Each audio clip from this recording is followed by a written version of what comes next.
Hello everyone, আজকের ক্লাসটি ঠিক অন্যরকম। যে সমস্ত শিক্ষার্থীরা 2026-এ মাধ্যমিক পরীক্ষায় বসতে চলেছ, তাদের জন্য জিওগ্রাফির 5 মার্কের কমনযোগ্য প্রশ্ন নিয়ে হাজির হয়েছি। এই 5 মার্ক প্রশ্নটি প্রাকৃতিক ভূগোল থেকে 4টি প্রশ্ন আসবে, 2টি করতে হবে। আঞ্চলিক থেকে 4টি প্রশ্ন দেওয়া থাকবে, এখান থেকেও 2টি করতে হবে। এই দুটি 10 নম্বর 5 করে, এই 2টি প্রশ্ন 5 করে 10, অর্থাৎ প্রাকৃতিক থেকে 2টি, আঞ্চলিক থেকে 2টি, টোটাল 4টি প্রশ্ন করতে হবে আমাকে 20 নম্বরের জন্য। তাহলে এই 2026 ভূগোল 5 মার্কের সাজেশনটি তড়িঘড়ি শুরু করা যাক।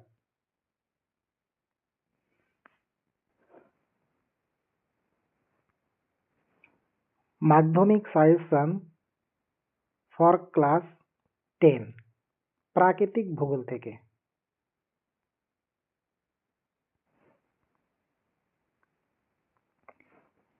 1 নম্বর, নদীর ক্ষয়কার্যের ফলে গঠিত ভূমিরূপ চিত্রসহ আলোচনা করো। তোমরা একটা খেয়াল করবে, যে প্রশ্নে 3টি করে স্টার রয়েছে, সেই প্রশ্নটা 2026-এ আসার জন্য খুবই ইম্পর্টেন্ট। তাহলে 1 নম্বর কোশ্চেন 3 স্টার, এই প্রশ্নটি আসার প্রবল চান্স রয়েছে। নেক্সট হচ্ছে, বায়ু ও জলধারা মিলিত কার্যের ফলে গঠিত ভূমিরূপগুলি আলোচনা করো। এটা তোমরা এই প্রশ্নটার সঙ্গে দেখে রাখতে পারো। 3 নম্বর 3টি স্টার রয়েছে, খুব গুরুত্বপূর্ণ, এমনকি এই প্রশ্নটা একটাই পেয়ে যেতে পারো, খুব ইম্পর্টেন্ট। সমুদ্র স্রোত সৃষ্টির কারণগুলি আলোচনা করো। তার সঙ্গে রয়েছে আমাদের 4 নম্বর, বায়ুমণ্ডলের উষ্ণতার তারতম্যের কারণগুলি আলোচনা করো। তাহলে এখান থেকে 4টা প্রশ্ন, এটাও আমাদের 3 স্টার রয়েছে, দেখে রাখতে পারো। নেক্সট হচ্ছে 5 নম্বর, বৃষ্টিপাতের শ্রেণীবিভাগ করে যে কোনো একটি বৃষ্টিপাতের আলোচনা করো।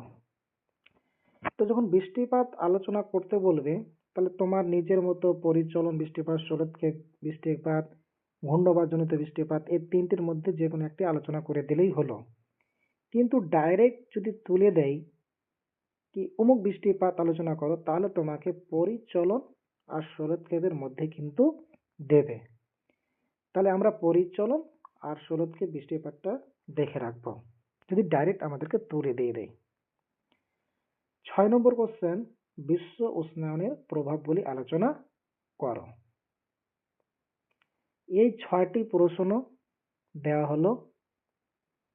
এই 6টি প্রশ্ন করলে কিন্তু আমরা প্রাকৃতিক ভূগোল থেকে কমন পেয়ে যাব। আমার মতে 1 নম্বর কোশ্চেন, 3 নম্বর কোশ্চেন, 4 নম্বর কোশ্চেন, এই 3টার মধ্যে কিন্তু কমন বেশি চান্স। এরপরে আমরা দেখে নেব আঞ্চলিক ভূগোল থেকে কমনযোগ্য প্রশ্নগুলি।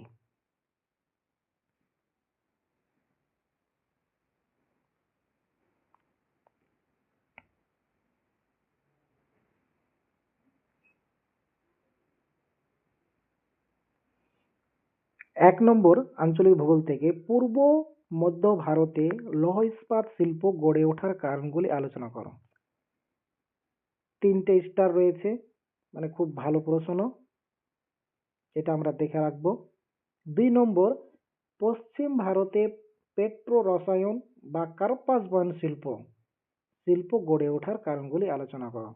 খুবই গুরুত্বপূর্ণ 1 আর 2 প্রশ্ন।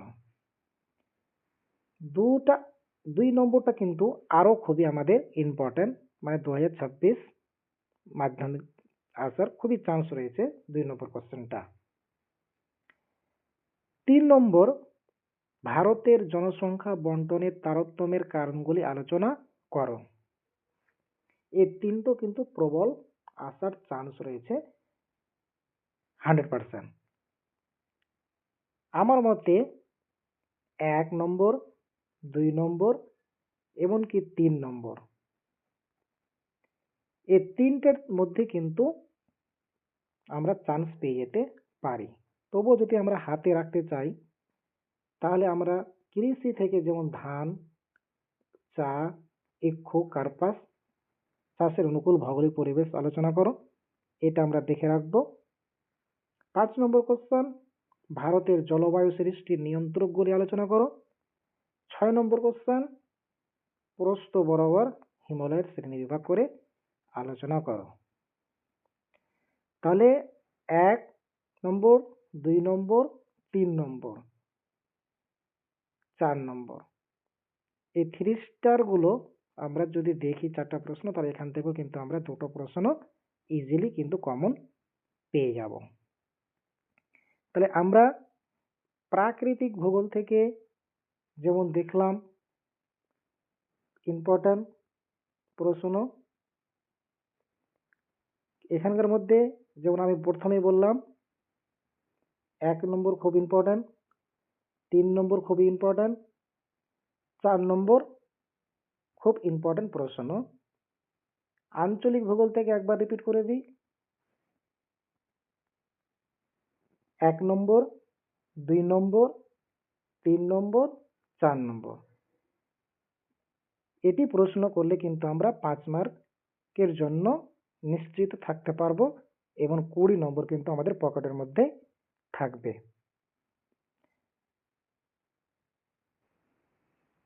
আজকের ভিডিও এই পর্যন্তই।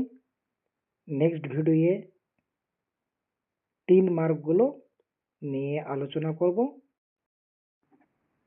এর পরের ভিডিওতে 3 মার্কের কোশ্চেন নিয়ে আলোচনা করব, যেগুলো আসার চান্স 2026-এ মাধ্যমিক পরীক্ষায় খুবই আসার চান্স রয়েছে। এই 3 মার্কের প্রশ্ন টোটাল 4টি থাকবে, 12 মার্ক। তার এই 4টি প্রশ্ন থাকবে 3 নম্বর করে, প্রত্যেকটা প্রশ্নের মান টোটাল হচ্ছে আমাদের 12 নম্বর। তাহলে এর পরের ভিডিওতে আমি 3 মার্কের কমন যোগ্য প্রশ্ন দেওয়ার চেষ্টা করব। এর পরের ভিডিওতে তাহলে দেখা হচ্ছে। বাই।